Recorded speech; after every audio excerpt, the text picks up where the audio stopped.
Senhor, meus irmãos, Shalom Kadash. A Bíblia vai dizer no livro escrito pelo levita Abacuque acerca de uma predominação. Qual é? Abacuque, a única palavra de fé no livro de Abacuque é uma palavra muito poderosa e muito simplificativa. Abacuque, ele fala, Deus fala para Abacuque, Abacuque, o justo ainda viverá pela fé. A palavra justo no grego significa correto, sem mácula. E no hebraico, aquele que anda na lei. Nós temos hoje uma dinastia chamada graça. A graça é uma dinastia que muita gente acha que é fácil estar na base agraciada, mas não é.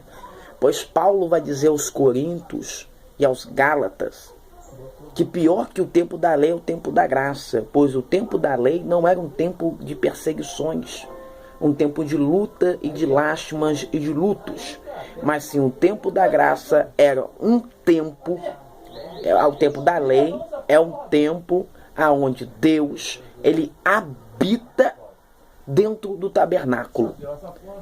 Após o ano testamentário, após o último livro pré-bíblico, Malaquias, vem o tempo da graça que vem por Mateus e com o último profeta da dinastia democrática, que é João Batista, que também obedecia às leis teocráticas, que era tempo da graça, o tempo da lei, que era o tempo onde Deus dominava, Deus era o rei, aonde tinha o livro, o Pentateuco, de Gênesis a Deuteronômio, e o tempo do Josué, o livro de Josué, o livro de Juízes, o livro de Ruth, para depois o livro de Samuel.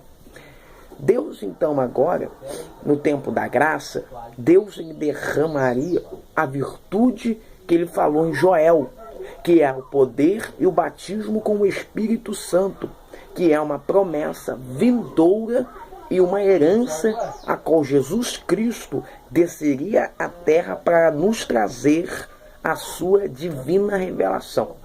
Nós fazemos parte de um criacionismo de Deus. Nós fazemos parte de um tempo de criação. Pois Deus, quando criou Gênesis, Moisés narrando isso, escrito o livro de Gênesis no ano de 1207, na saída entre o Egito e Canaã, perto da fonte onde teve o milagre de Mara, Moisés escreve isso, o livro de Gênesis, como princípio, ou bereshit no grego, que significa iniciar.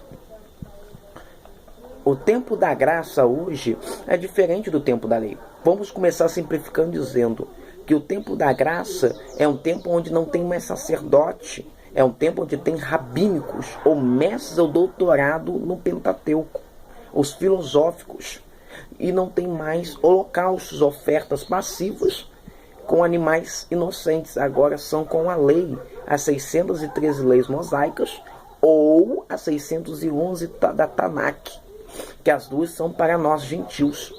Então eu quero te dizer nessa tarde que o tempo da graça não é um tempo aonde nós achamos que tudo pode. Existe um livre-arbítrio sobre o que faremos, porém, tudo o que nós fazemos seremos julgados por nossos pecados, nossas falhas, nossas transgressões e nossas iniquidades.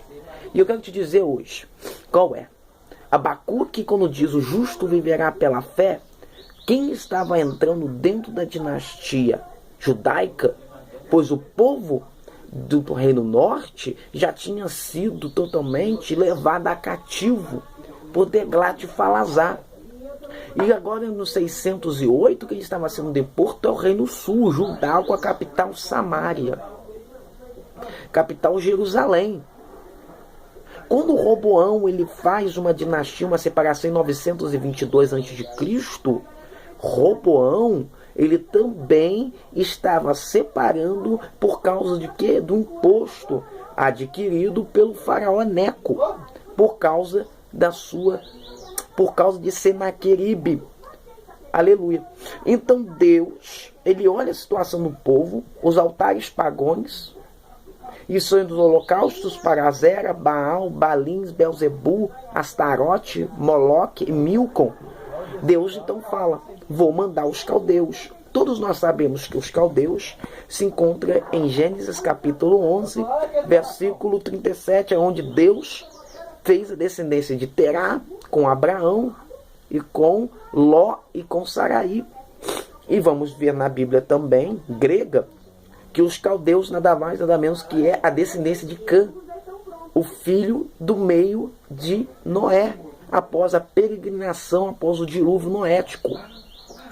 Então, se vamos olhar isso, Abacuque está dizendo o seguinte, querido, o justo viverá pela fé, mas também o justo tem que ser correto. Porque eram 120 cantores de Asaf dentro do templo construído por Salomão, no ano de 994 a.C. E Deus mandou o juízo por quê? Para reciclar o povo pecador. Se formos olhar isso, Deus também fez isso com a geração mosaica, no deserto de Parã, passando-se perto do Jordão. Deus manda então Moisés subir ao monte Horebe, ao monte Sinático, e mostra Canaã, mas diz que ele não entraria. Moisés falece e sobe Josué, filho de Num, ratificado como Oséias. Para quê? Para levar o povo para dentro de Canaã. Deus então agora, ele manda um juízo. Por quê? Deus ratificou e Deus queria reciclar para que o povo não voltasse mais a se contaminar. Após os 70 anos cativo, o povo viveu em paz e teve a segunda erguição do palácio por Zorobabel, sendo Judá destruído por Neemias. E após isso veio o Império Romano, que então veio a destruir as leis.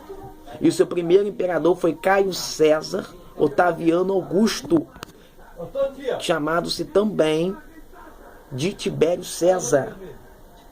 Então eu quero te dizer nessa tarde que a tua justiça te livrará de males, pois a justiça de Deus ainda te leva a caminhos profundos, a caminhos filantrópicos. Pois, quando Deus te chamou, Ele sabia das suas fraquezas, dos seus pecados, das suas máculas e de seus erros. Mas basta você entender e compreender que os caminhos de Deus os caminhos que você precisa erguer, saber, compreender e sondar. Pois, quando Deus começou a obra da tua vida, Ele foi fiel para terminar. Filipenses 1,6.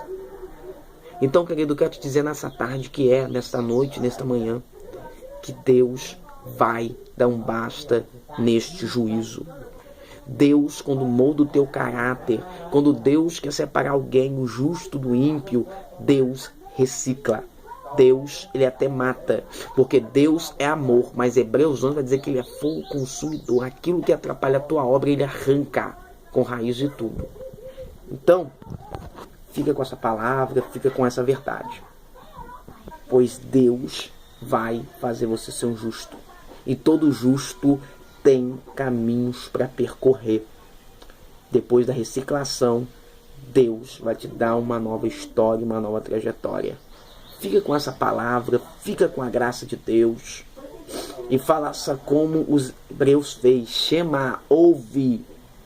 Kadasha, santo. Abba, pai. Alabantu Kenebaya. Porque Deus vai entrar na tua vida. Amém? Graça e paz.